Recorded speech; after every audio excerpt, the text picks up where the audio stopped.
အားလုံးပဲမင်္ဂလာပါတက်စတာမြန်မာမှာကြိုဆိုပါရစေကျွန်တော်ဒီဗီဒီယိုမှာတော့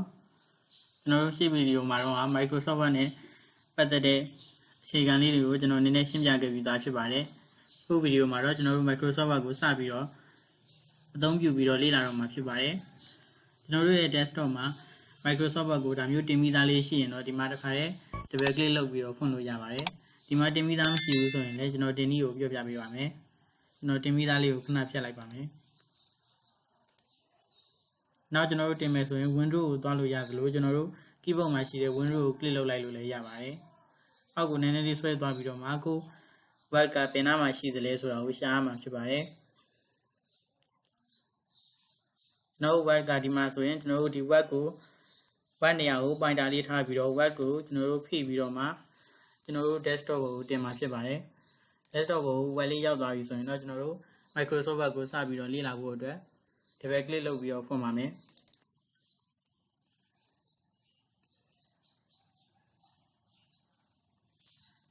ကျွန်တော်ဒီဗီဒီယိုမှာတော့ Microsoft Word မှာ document တစ်ခုကိုဘယ်လိုစပြီးတော့ဖန်တီးရမလဲအဲ့ document ကိုဘယ်လိုသိမ်းဆည်းရမလဲသိမ်းထားတဲ့ document ကိုဘယ်လိုပြန်ဖွင့်ရမလဲဆိုတာကိုကျွန်တော်ဒီဗီဒီယိုမှာပြောပြပေးမှာဖြစ်ပါတယ်ကျွန်တော်တို့အစောတော့လို့ double click လုပ်ပြီးဖွင့်လိုက်ပြီဆိုရင်ကျွန်တော်တို့ဒီနေရာကိုရောက်လာမှာဖြစ်ပါတယ်ဒါကတော့ home page ပါ home page မှာဆိုရင်သူကဒီဘက်ဘေးနားလေးမှာ black document ဆိုတာရှိပါတယ်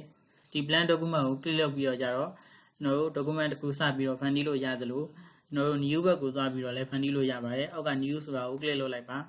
home ကနေဒီ new ကိုသွားတဲ့အခါမှာကျွန်တော်တို့ new ဆိုတာကို click မလုပ်ချင်ဘူးဆိုရင်တော့ကျွန်တော်တို့ keyboard မှာရှိတဲ့ control n ဆိုတာကို click လုပ်လိုက်ရင် new page ကိုရောက်သွားမှာဖြစ်ပါတယ်ကျွန်တော်တို့ဒီမှာဆိုရင် document templates တွေအများကြီးရှိပါတယ်ကျွန်တော်တို့ဒီမှာ online အနေနဲ့ document template တွေရှာပြီးတော့မှကိုလိုချင်တဲ့ဥစ္စာကိုထည့်ပြီးတော့အသုံးပြုလို့ရပါတယ်ကျွန်တော်ကတော့အခုမှစပြီးတော့ Microsoft Word ကိုလေ့လာမယ့်သူတွေကြည့်ရှုမှဖြစ်တဲ့အတွက်ကျွန်တော် blank document နဲ့ပဲစပြီးတော့ document တစ်ခုကိုဖန်တီးပြပါမယ် blank document ကို click လုပ်လိုက်ပါ blank document ကို click လုပ်ပြီးသွားပြီဆိုလို့ရှိရင်ကျွန်တော်တို့ဒီနေရာကိုရောက်လို့ရှိရင်တော့ကျွန်တော်တို့စာရိုက်မှာဖြစ်ပါတယ်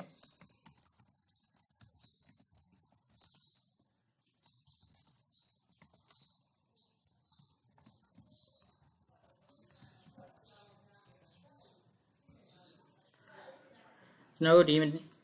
web မှာစာရိုက်နည်းကိုလည်းကျွန်တော်တို့ရှေ့ဗီဒီယိုမှာပြောပြပေးသားဖြစ်ပါတယ်ရှေ့ဗီဒီယိုမှာသွားပြီးတော့ကြည့်ရှုလို့ရပါတယ် web မှာစာဘယ်လိုရိုက်မလဲဆိုလို့ရှိရင်ကျွန်တော်တို့ရိုက်ရမယ့်ပုံစံတွေကျွန်တော်တို့ punctuation mark တွေသုံးတဲ့အခါမှာဘယ်လိုရိုက်ရမလဲ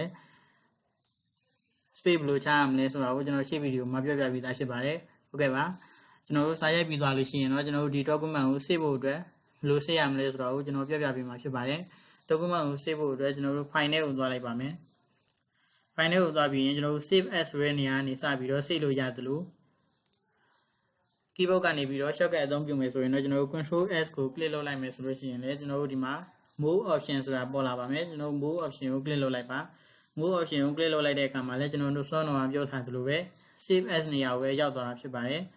save as နေရာကိုရောက်သွားပြီဆိုရင်တော့ကျွန်တော်တို့ဒီမှာ browse ဆိုတာရှိပါတယ်ဒါလေးကို click လုပ်လိုက်ပါဒါလေးကို click လုပ်ပြီးသွားပြီဆိုလို့ရှိရင်တော့ကျွန်တော်တို့ဒီမှာကိုစေ့ကျင်တဲ့နေရာမှာထားပြီးတော့စေ့လို့ရပါတယ် data ထဲမှာစေ့မှာလား OS ထဲမှာစေ့မှာလား document ထဲမှာစေ့မှာလားဆိုပြီးတော့ကိုစေ့ကျင်သလိုထားပြီးတော့စေ့လို့ရပါတယ် file name ကိုလည်းကျွန်တော်တို့ဒီမှာကိုပေးကျင်တဲ့နာမည်ကို type လုပ်ပြီးတော့ကျတော့ file name ပေးလို့ရပါတယ်ပြီးရင်တော့ကျွန်တော်တို့ save လုပ်လိုက်လို့ရပါတယ်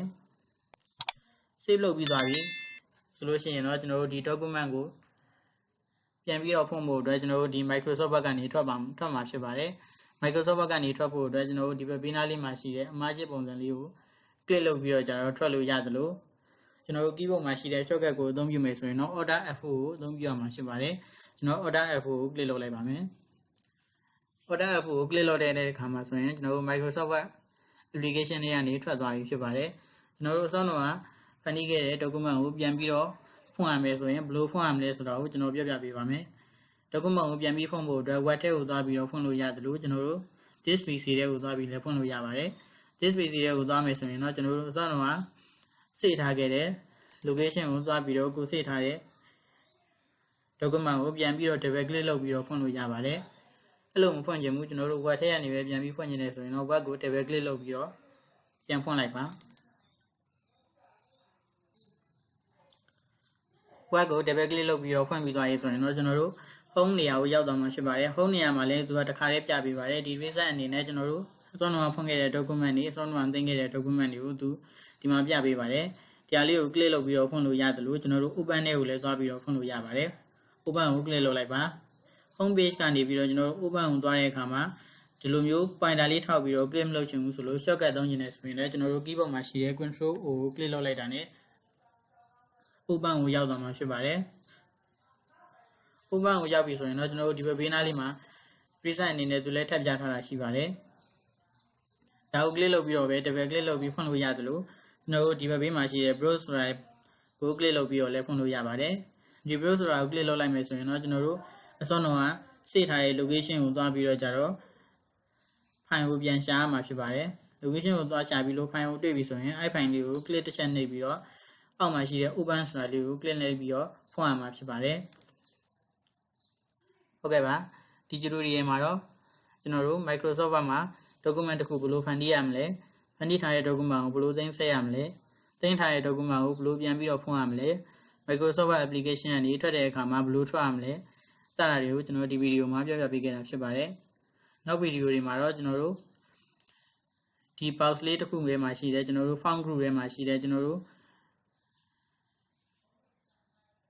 အသုံးပြုလို့ရတဲ့ font group ထဲမှာဘာတွေပါတယ်လဲဆိုတော့ကျွန်တော်ပြပြပေးမှာဖြစ်ပါတယ်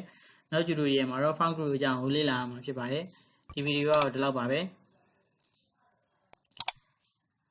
အားလုံးကိုကျေးဇူးတင်ပါတယ်